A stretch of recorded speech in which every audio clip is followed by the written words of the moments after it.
বাংলাদেশি ইতিহাসে কোন রাজনৈতিক দলের এমন পতন হয়নি। তার মানে কি পরিমাণ অপরাধ না করে থাকলে, কি পরিমাণ আমানত খেয়ানত না করে থাকলে একটা রাজনৈতিক দল যার এত বর্ণাঢ্য ইতিহাস ছিল সে মানুষের মন থেকে যে উঠে গিয়েছে। এমনকি এরশাদ সাহেবেরও পতনের পর দুই দিনের মাথায় আমাদের মনে আছে, আমরা ছোট ছিলাম, মিজান চৌধুরীকে আমি দেখেছিলাম সেই সময় পার্টি অফিস করে দল করতে।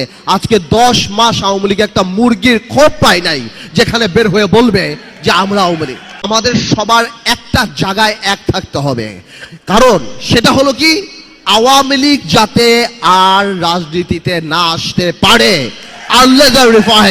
কেন থাকতে হবে আমি সেটাও বলি।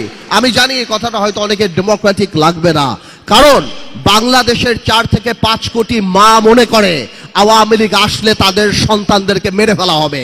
যারা ওই মিছিলে নেমেছিল তারা বিশ্বাস করে যে ভিডিও দেখে বের করে করে কারা মিছিলে গিয়েছে তাদের বের করে খুন করা হবে। আপনার মনে রাখতে হবে, for a special criminal you need special law. আপনি সাধারণ ল দিয়ে স্পেশাল ক্রিমিনালের বিচার করতে পারবেন না। আওয়ামী লীগ তার মেধায় রাজনীতিতে বিশ্বাস করে না, প্রতিশোধে বিশ্বাস করে। খুব শীঘ্রই আওয়ামী লীগের আওয়াজ নরম হয়ে যাবে, বলবে যারা উপলব্ধি করেছে আসেন আমরা একসাথে কাজ করি, এরা জঙ্গি। ভাইয়ের আমার, এই ট্র্যাপে পড়বেন না। Awami League is not a political party. বাংলাদেশের প্রত্যেকটা মানুষ যারা ফেসবুকে লাল করেছিল তাদের জীবন লাল করে ফেলবে, ধ্বংস করে বলবে।